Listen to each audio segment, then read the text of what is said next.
Well, Josh, it's October. Oh, man. We're definitely not shooting this in September. I don't even care if we are, Jay. Oh, okay. Because we're so ready for spooky times. That's true. In America today. We are just overjoyed that it's going to be fall. The temperatures are going to drop. And pumpkins are going to show. Oh, they're already here. They're everywhere. They're already here. And it's going to be time to watch all your favorite creepy movies. Maybe that one. Including one of the best horror anthologies of all time, Creepshow, the movie about thin pancakes. I thought you said quiz show. Surprise, we're going to talk about Quiz Show. I didn't watch Quiz Show. Oh no, the Robert Redford classic. Halloween film.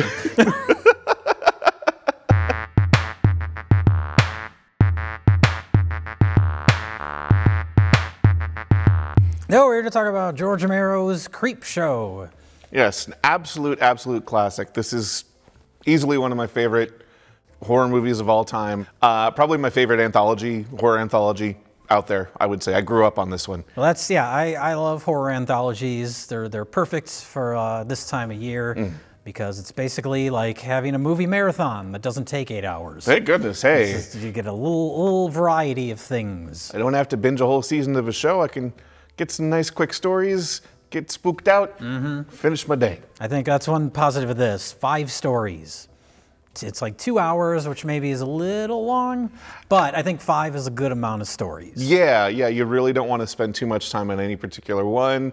And that's the thing about this one, where a lot of anthology movies, including one we'll talk about in a little bit, one definitely stands out over the other. And this one is I don't think any of them stand out over the others. I know some people don't so much care about the Jordy Verrill short, but I like that one very much as well. Oh, that one's great. I love that one. I know people get bitchy about Stephen King's acting.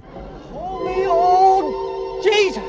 Oh, it's perfect. It's perfect for that role. It may be the best performance that's ever been in a motion picture. Possibly. Wow, all right. I know that's a bold statement, and I'm going to stand by it. Okay, let's talk about that. All right. Well, Creepshow is directed by the late, great George Romero. We love him very much. We've talked about him before. Yeah, we talked about Martin, underseen, underrated, one of his best movies. Absolutely. Martin, we talked about that shortly after he died. Fingers crossed for that 3-hour version. Oh, yeah, that was discovered. Yeah, I haven't heard anything about it since, but it does exist.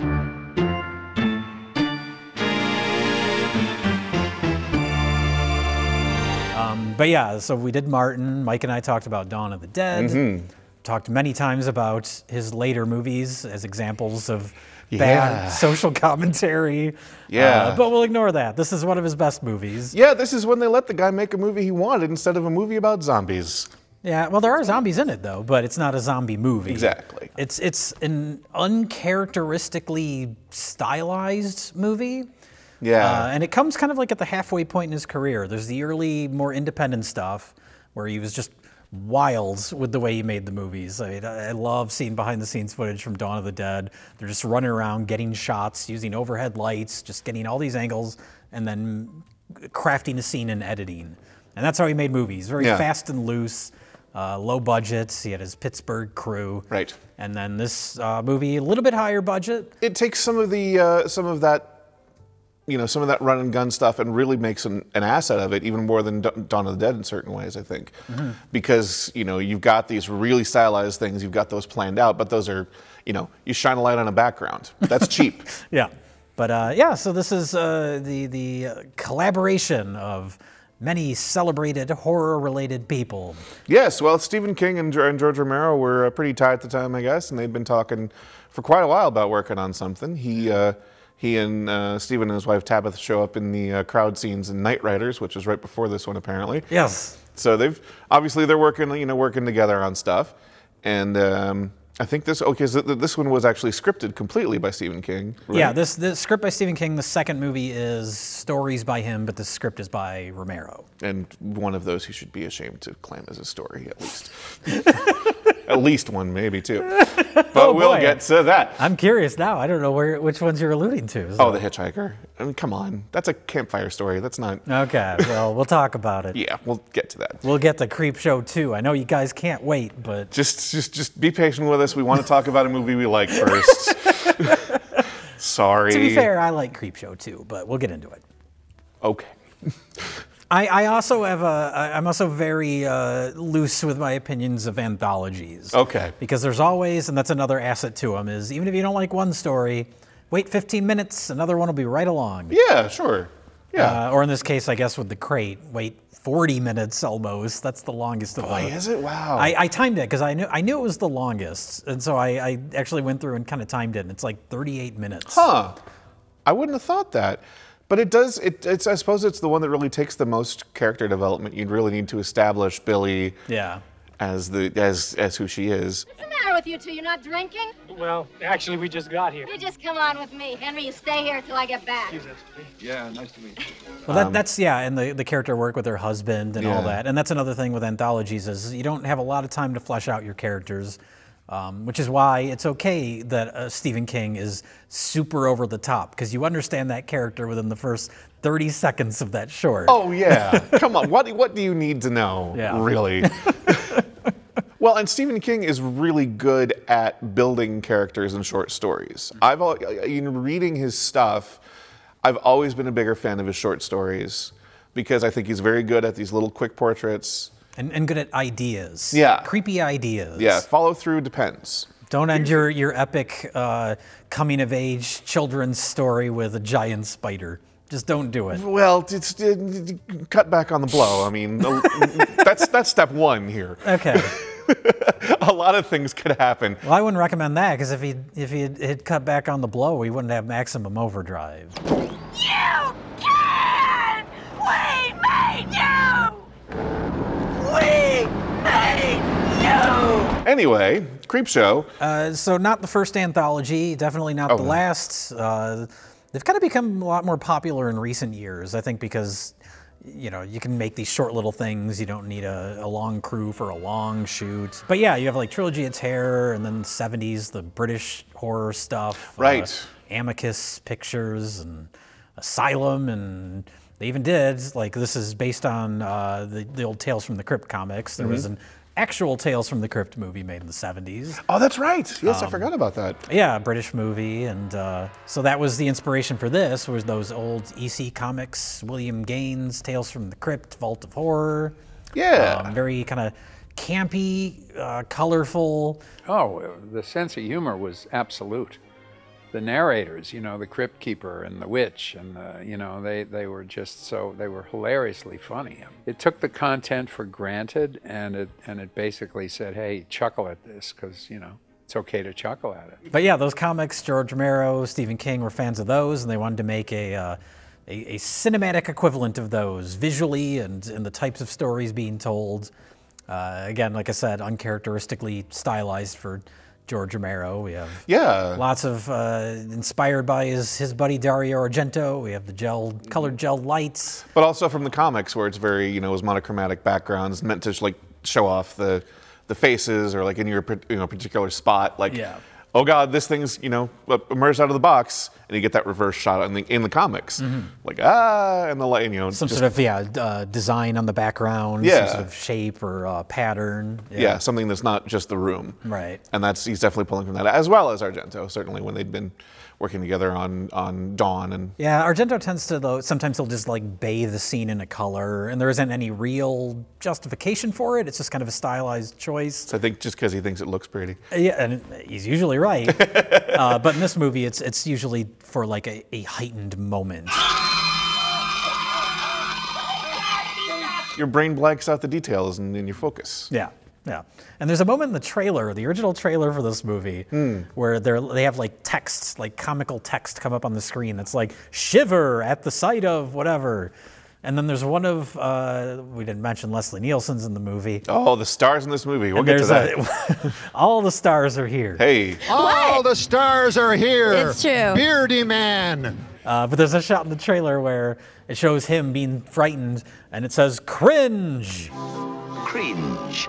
And given how the word cringe has kind of evolved over time, I'm surprised that shot hasn't been made into like a GIF or just a screenshot and used as a meme. In our modern times. Because as I remember, if you pull up the IMDb page, that's the frame that is frozen from the trailer. But yeah, talk about the stars we got for this movie. We got Leslie Nielsen fresh off the police squad. Who are you and how did you get in here? I'm the locksmith. And I'm the locksmith. Yep, we got Ted Danson just about to get huge on Cheers. Ed Harris shaking his moneymaker. Oh, man. Oh, love that. Love that. I love that. Seriously, I love that he even took the time to show up for the documentary all these years later. Serious actor Ed Harris, not ignoring his roots. God bless him for that. Not ignoring it, but also not taking it very seriously. Oh, no. Well, it's not a very serious role. The documentary is called Just Desserts, and it's, I don't know, it was made maybe 10, 12 years ago, Fairly maybe recent. a little bit longer, but yeah, just a retrospective, feature-length, kind of behind the scenes. And they interview Ed Harris, and he's like, because he was the lead in Knight Riders, the George A Romero's previous movie. He's great in that. Yeah, he's just, I mean, at that point, he's just a Pittsburgh local. Yeah, but by the time Creepshow came around, he was, you know, rising star in a lot more things.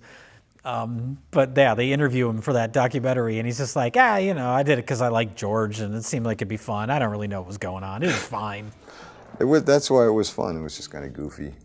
But you know, that's one of the highlights of the kids in that first story, which we could get into if we want to. Talk about Father's Day. Father's Day. This is, if I had a complaint about the movie, it's that there's two different stories that are about people coming back from the dead for revenge. I think that works for me because because something to tide you over is so quick. They've been dead for like half a day and they're back. Yeah. They are, depending on the time, I don't even know if they've barely managed to drown. Oh. You know, it's that quick. But whereas Father's Day is a long time coming. You get the feeling that Vivica Lindfors has been out in that grave for a long time, many years. Get a backstory, these yuppies. And the dead father killed with the ashtray. Yes. Which I'm not sure why that becomes a motif. That ashtray shows up in every segment. It feels like it's just for fun, I guess. honestly. It's like, let's see how many places we can sneak it in. Yeah, just a little Easter egg. Yeah. It shows up. There's the new Creepshow series on Shudder. It shows up in random episodes of that. Oh, so nice. All right. They're still using the ashtray. Why not? It's a nice ashtray. It's fine. Jade. Yeah, so rotting corpse comes out of the ground, comes back from the dead. Man. Classic looking ghoul. So good. Covered in cobwebs. the Tom Savini and team effects on this movie, they're so good, top to bottom. I'm still thinking about that just all the sticky every time he moves his mouth and the sound design on his voice.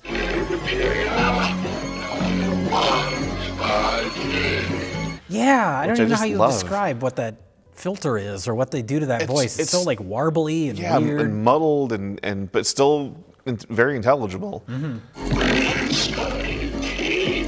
And it's a simple story. Fella just wants his cake.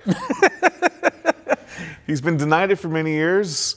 This is a case where there's no good characters because the family are bad. All assholes. He's an asshole because Yeah. he's just constantly, "Where's my cake?" Right. You're just like all the others. You're nothing but a bunch of vultures. This demanding jerk.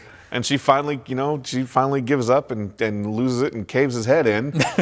Like, okay, it wouldn't be as interesting if it wasn't for the payoff. I got my cake.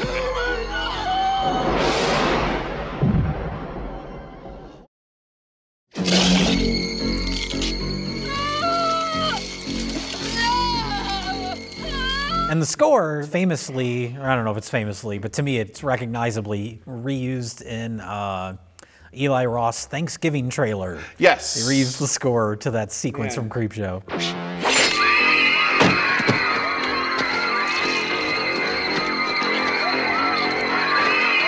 Brief sidebar on the score, because it's one of my very favorites.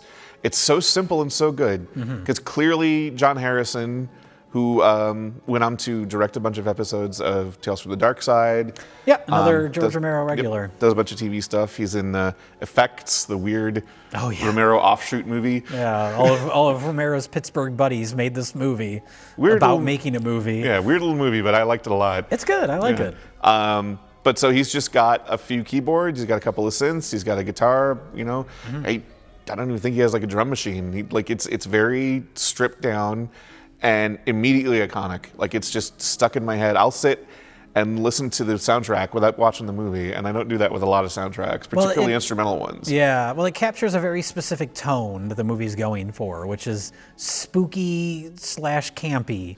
Doesn't take itself too seriously, but it has that feeling of like. I mean, yeah, in that main theme, it's got like the playful, like la la la la la, and stuff like that works in, but still doesn't, you know, hesitate to when the shock moments happen, just, you know, turn those oscillators and go. And I swear to God, if you ever touch it helps to set the tone quite a bit. Yeah.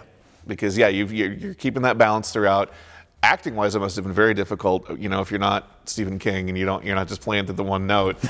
You know, he knows what he needs to do. He's doing it just fine. It's not super serious.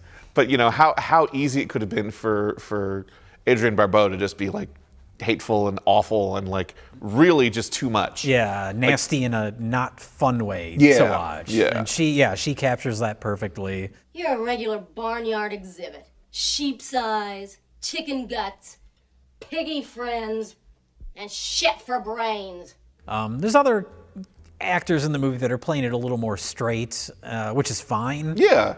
Because sometimes that helps the tone if they're playing it completely straight, and it just makes it kind of funnier. But E.G. Marshall, you know, in the last one, he's playing it straighter at first because he's the character that kind of is supposed to have it together. He's a businessman. I mean, you know, he's got his quirks, obviously, but you know, he's playing it straighter than, say, Leslie Nielsen, who just the lunacy just clicks up a little bit more every scene. Oh, he's great in those. Oh my God, he's so good. Because as a kid, I knew. You know, I mean, obviously, he kind of famously was a dramatic actor until he started doing like Zucker Brothers stuff. Oh yeah, he was in all these westerns and action movies and all sorts of stuff through the 60s and 70s. Sci-fi films. But I grew up with him on Airplane and Naked Gun. Yeah, slapstick. So seeing him in this, I was like, oh, he's surprisingly serious in this. And that was weird for me when in reality at the time this was made, that was still pretty early into his sort of comedic renaissance. Yeah, it really hadn't gotten to, like, it kind of took till the Naked Gun movies, really, I guess, because obviously in Airplane he's playing, you know, a wacky character because everyone is, but he's playing it straight. Yeah. Excuse me, sir. I'm sorry I have to wake you. You a doctor?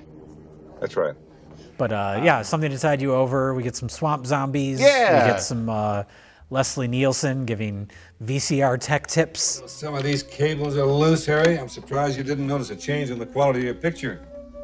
We get some real close insight into the early 80s closed-circuit television.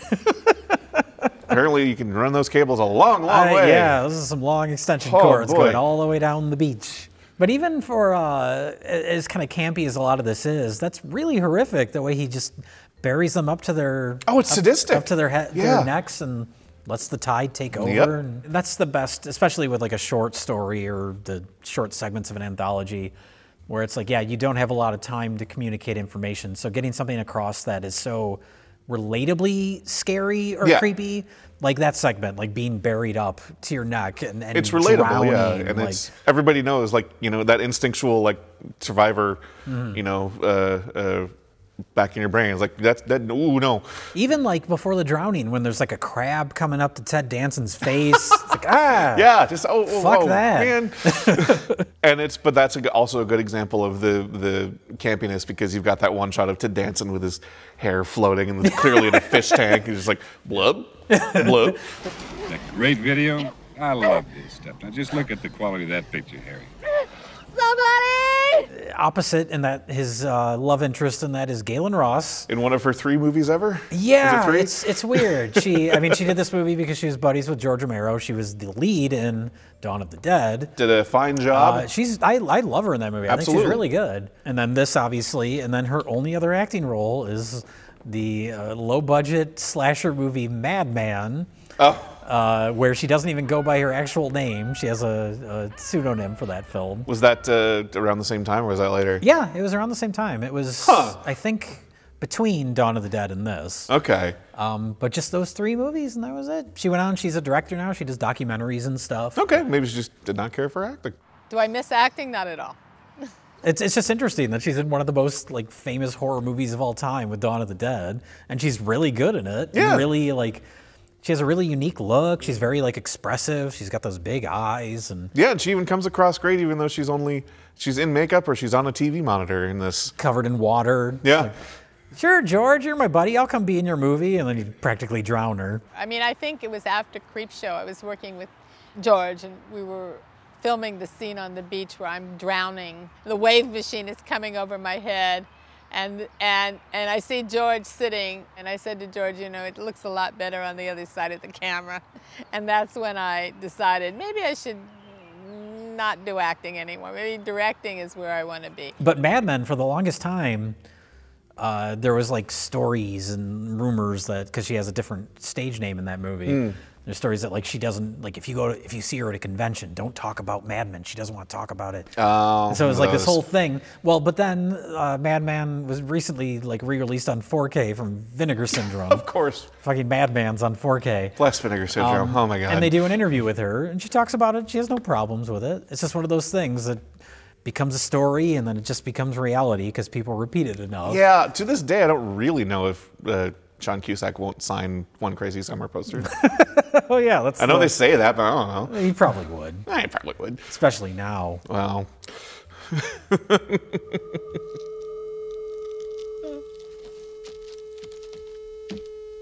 All right, so second one. The second one is... Second one's Jordy Vale. It's right into Jordy Verrill. Oh, man. Yeah. Meteor shit.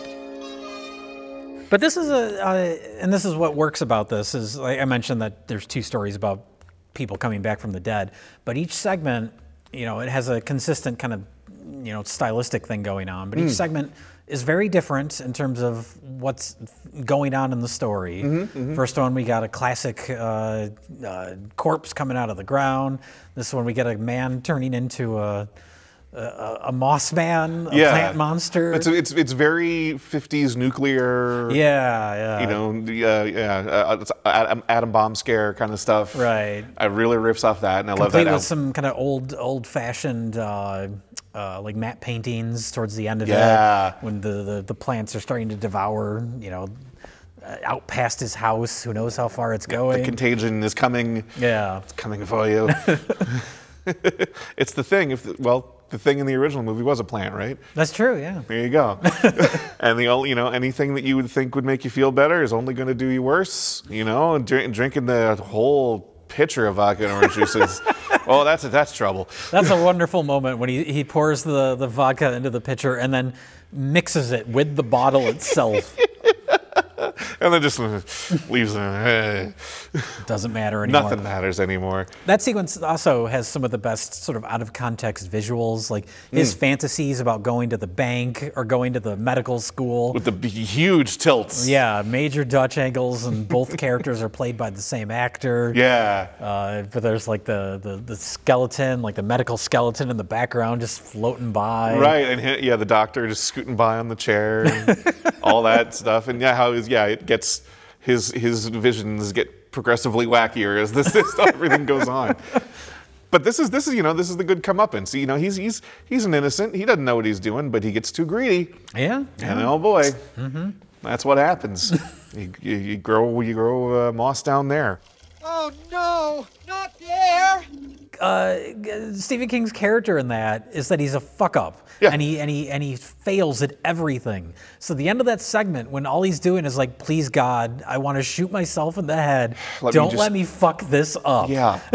Like it's how fucking relatable is that? For as goofy as his character is, that's so tragic and so sad. Yeah. But it's I mean, you just let me get this one fucking thing right. Yeah. Everybody's had a day like that at least, you know, if not a whole life. Well, that's his whole character is in that predicament because, you know, he touched the meteor shit. Should have known better. Should have left it alone. Oh well. Yeah. Even just the simple effects at the end of this one, where he's just, you know, he's more plant than man at the end, and he's got to get that shotgun up to his mouth, and then it just blows into like kind of fleshy dirt. Yeah. I love it. Yeah, it's not super gory. The whole movie in general isn't really gory because it has that kind of old comic book feel to it, where everything's just stylized enough, where it's not too realistic. I mean, which is different for Tom Savini at the time, because he was at that point he was doing, you know, Friday the 13th and the Prowler, all those, where his whole thing was attempting to do very realistic stuff. Yeah, and I figured this would honestly be pretty fun for him because he's in a whole different workspace. He's working on costumes, he's working on applications. A whole animatronic creature? Yes! Which was new to him. God. And that one, boy, well, I mean, number one, I was going to say that's probably the most gory one. Because, well, it kind of has to be because it's all teeth. Yeah, they really have to emphasize the savagery of this monster. Yeah. So that makes sense to make that gory in a more kind of realistic way. What was is it furry? Fluffy. Fluffy, that's it. Fluffy. That's the nickname Fluffy. Man, and that animatronic, like, it's not like I think it's real, but also if that thing cornered me in a fucking alley, oh my God. That's the way they shoot it and the way they light it. It's really good. They know not to show it too much. No, like the close-ups of obviously the teeth, but the eyes as well. Yeah. Like, ooh, ooh. Yeah, he's creepy. And yeah, that's the crate. That's our third story.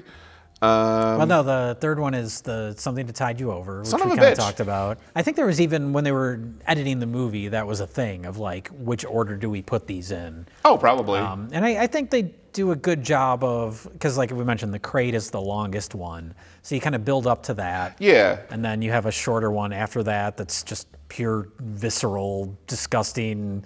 You end with that one. Oh, you're not topping that. Yeah. That's like the grand finale. Yeah. Makes sense to close out with that one and then get back to your wraparound, which we haven't really mentioned yet. No, we got to talk about that too.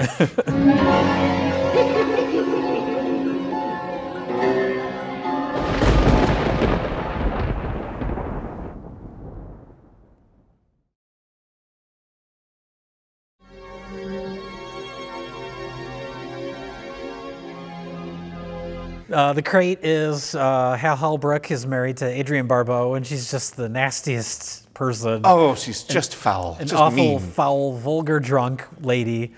And yeah, to the point of hilarity, where it's just like... Oh yeah, she plays it perfectly over the top. This is one of my favorite, maybe my favorite performance by Adrienne Barbeau.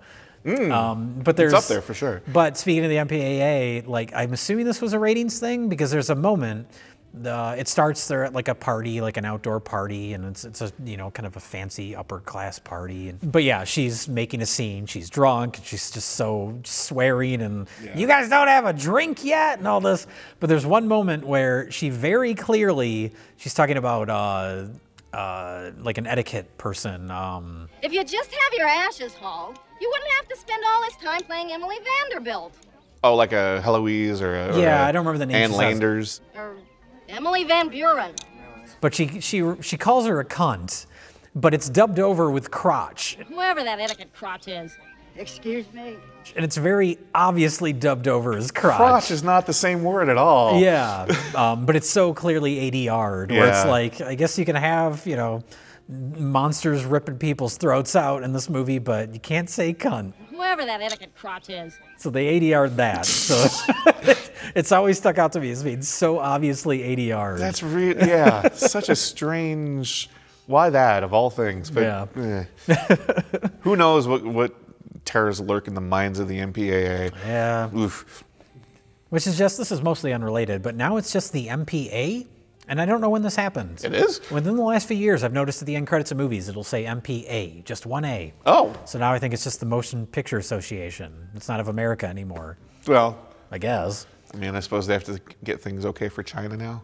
Yeah, maybe that's related to it. I don't know. It's a world, they have to be more concerned with the world. I don't know when this happened, but yeah, in the last few years I noticed. It's just MPA. Whoever that etiquette crotch is. Yeah, so this is the most violent segment of the movie. Oh yeah, the most bloody, for sure. Even at that cocktail party, Hal Holbrook has a fantasy about just shooting her in the head. Oh my God. And that's again with the unnatural lighting where you've entered a fantasy because now all of a sudden there's red lights blaring for no reason. You have that surreal moment where everybody just politely applauds.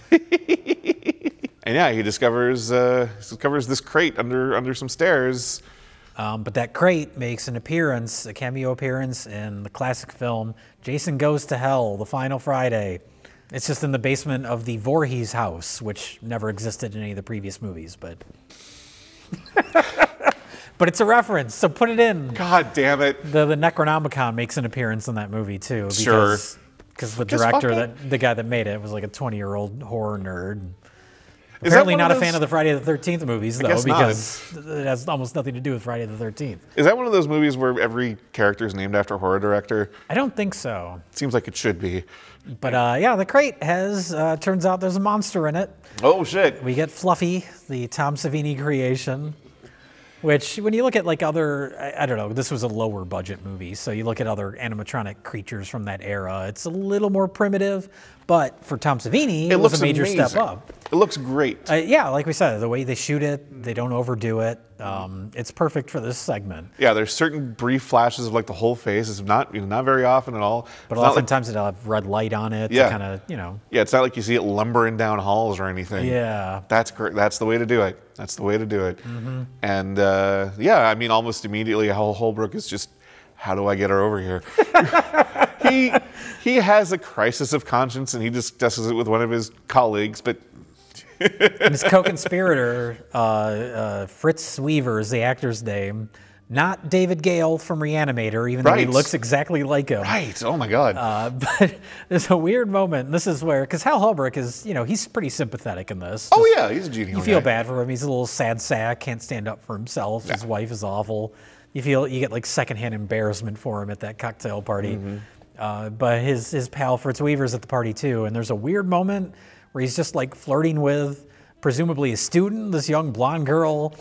Just a little moment where it's like, okay. A little flavor, a little character flavor. Yeah, just a moment. Because he doesn't have much else in it, so that's fine. No, But, he's ostensibly there to talk his colleague down from doing a terrible thing, but doesn't work. And we get more weird drinks. We have Stephen King pouring the bottle directly into the container of orange juice. And here we have milk and booze. Which seems like a terrible idea. Which sounds goddamn disgusting. Ooh. It's the grossest thing in the movie. I don't want to get down on our rum chata drinkers out there. Oh, rum chata's good. See, there you go. But that's not a whole glass of milk with booze poured into it. No, it is not. Yeah, it's funny. There's almost a through line for a minute of booze, because the thing that wakes the father up is she pours whiskey on his grave. That's true, yeah. Water of life thing. Yeah. Doesn't Leslie Nielsen have a drink while he's watching the TV? I feel like. Yeah. And then of course, in the last one, there's no booze in there. it all falls apart. There's nothing. There's nothing to this. And the wraparound, which we haven't mentioned. Oh yeah. With another John Carpenter regular, Tom Atkins, is completely the dad. uncredited. God love him. Is he uncredited? I believe so. I don't remember seeing him in the credits, or maybe he is now, but maybe he wasn't at the time. But yeah, he just shows up in time, for enough time to drink and hit Stephen King's kid in the face. Damn, you didn't have to hit him. Yeah, a little cameo by Stephen King's real life son, who now is known as Joe Hill, writer of The Black Phone. But that's what kicks off the whole story. He has the Creepshow comic. Yeah, and then he looks out the window, and the creep is out there in the trees, and I love that's another. Just a simple puppety thing, but you put it out there in the trees and get the right light on it. And it's creepy. Well, and it's cleally like floating. It's not like they just put it on a stand and animated it. Like it's like hovering. It's kind of reminds me of like the vampires outside the window in Salem's Lot. Yeah, just sort of like floating the consistent there. movement. It's very unnatural and creepy. Oh, I love it. Yeah. But so that's the Creep, which he's now known as, and he's sort of the host of the new Creepshow series. Oh, does he talk in this one? He doesn't. Good. You can't have him talk, because then you would just be compared to Tales from the Crypt. Pleasant enough. Bouquet. Almost reminds me of a good Scream Sherry. The Crypt Keeper, which in the original comics looks nothing like what we think of when we think of the Crypt Keeper. And no one can compare to the Crypt Keeper, especially when he raps. Tis the Keeper, for I have a tasty treat, inviting you all to a feast. Yes, he's probably my second or third favorite horror rapper. Assuming Freddy, Well, you can't top Freddy's rapping, yeah. You see, my name is Freddy, and I'm here to say, I'll rap you off the cheek. No way, don't fall asleep or you'll wake up dead.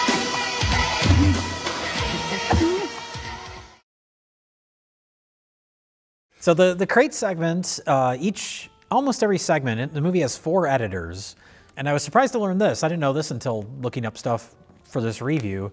But the crate segment, which is the longest one, like I said, it's almost 40 minutes, and it's edited by Paul Hirsch, who famously was one of the editors on the original Star Wars. Oh. And he edited Empire Strikes Back. Oh. It's like, oh, that's interesting. That's I interesting. can see why they would let that one go longer. Like, Sure. I'm always fascinated by the editors in general and how they can jump from genres and projects, and it's really just about the construction of the film. Yeah, well, one of the editors is George Romero, who I've always said that's one of his underrated qualities is his editing. I think we mentioned Martin and some of the home invasion sequence in that, and how So just good. Precisely edited it is. I've got this bug problem. Once you get bugs, you never get rid of them. So we're down to one story. Almost a one-man show. Yeah, And it's definitely a tour de force. It's nice especially coming after The Crate, which is the longest segment. It's the most kind of elaborate as far as like building the characters, and now it's like, before we go, one more story. We saved the most disgusting for last. Oh yeah, this is definitely look at what I chewed up. The story. Yeah. Like, oh, okay. But yeah, like I said, it's almost like a one-man show. It's Yeah. E.G. Marshall, who been in tons of movies throughout like the 40s and 50s. Yeah, He's just one of those great working actors. 12 Angry Men, but I know him as the dad in Christmas Vacation. Say, you know, they took a pint of fluid out of my lower back. But yeah, he's a wonderful bastard in this.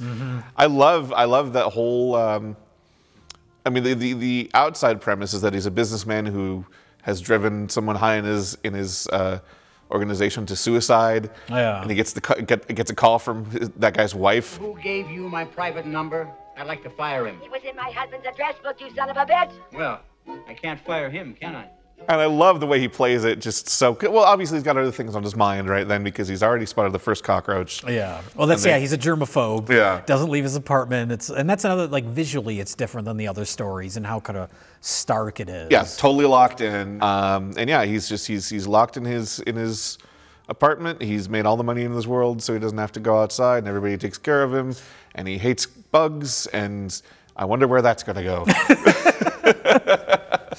But the idea is that he's getting his comeuppance after being a bastard and making money off the backs of other people for 50 years or something like that. Right. Well, and he's racist. You might go far, White. I've noticed that in service jobs, people like yourself often do. The guy outside his apartment was in Dawn of the Dead. Oh, he's, yeah. The two guys that are bickering on TV at the beginning. Yeah. He's one of those guys. Another Pittsburgh actor. But it's subtle. Like, I mean, you could just see it as like another way of showing that he's kind of an asshole, him being racist. But it kind of similar to, I guess we'll talk about Creepshow too. But the final segment of that, race plays a part in that in ways that are kind of subtle. It's not like too overblown, but just this idea of like a character that kind of thinks he's above everyone, above everything. Yeah. No matter how better off you think you are than everybody, bugs are just going to consume you from the inside out. Yep, sorry. Whoops. And I love hearing on that Just Desserts documentary, hearing stories about the cockroaches. Oh, they God. had to import them from, where did they get them from? They sent 2 entomologists to Trinidad to collect the roaches. And according to them, the roaches live in bat shit. They would dig a hole in the bat guano. I mean, and deep. They would put their arm as far as they could and dig a hole, turn the lights off, wait a minute, turn the lights back on, the hole would be filled with roaches. But it's like they had to import all these cockroaches, and you can't train cockroaches. No. You can't control them, so you just kind of have to like keep them in a container and let them loose when it's time to yell action. Which is why it's brilliant in a way that they're basically at one point they're all kind of in his room or or in that contained space. Oh yeah. So you could really just build up like the and you don't have to worry about because they're all locked up in there. It's okay. But yeah, I'm just saying there it's easily the most expensive thing in the movie. Yeah. Well, and there's because similar to Evil Dead 2, the sets for this movie were made in a gymnasium. Yeah. So they built the set for that whole segment in a gym. And there's just talk of like, yeah, we did our best to keep the cockroaches contained, but you can't keep that many cockroaches contained. No. So they're tearing down the set and you see cockroaches scurrying. A guy came to pick up like a cherry picker that they were using for the movie or something, and they knew there were cockroaches inside the machinery, but they're like, just let them take it. Saying, well, is that ready to go? And you think, well, do I tell them? No, it's fine. Go ahead, take it away. So somewhere in Green Tree, there's probably Trinidadian cockroaches still roaming the earth. Stephen King is not in the documentary, and I don't I don't think he has any. I think he's proud of the movie. I would assume.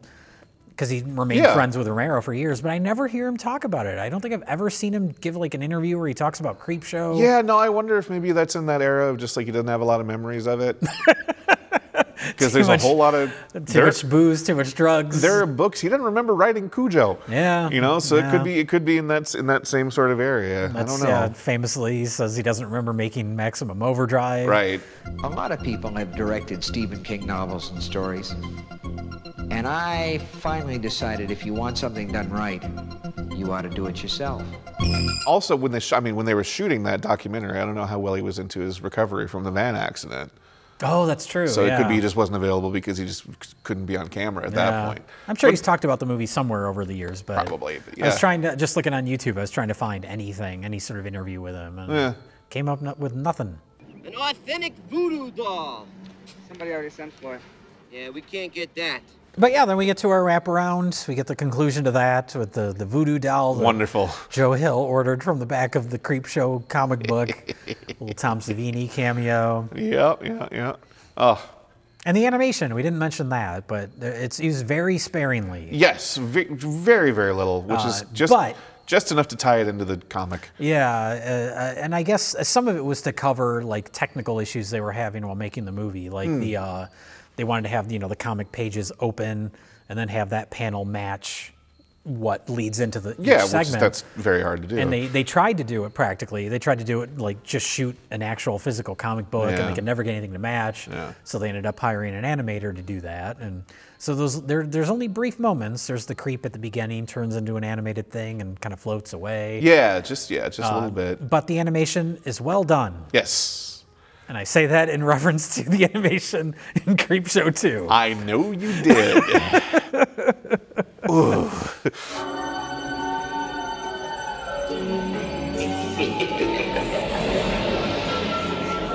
So that's Creepshow. That's the first Creepshow.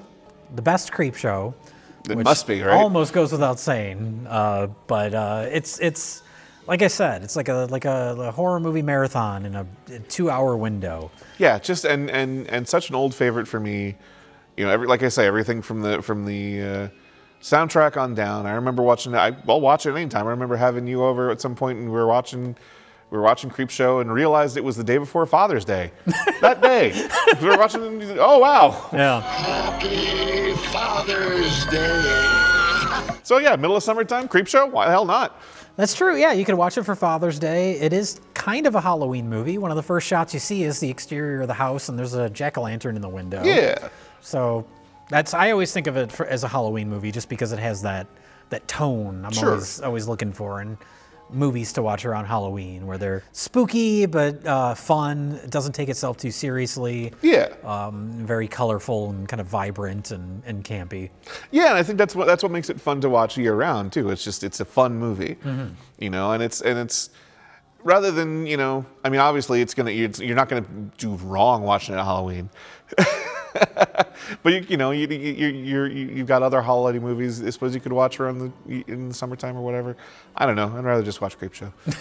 It's like listening to Charlie Brown Christmas all year round because it's just that good.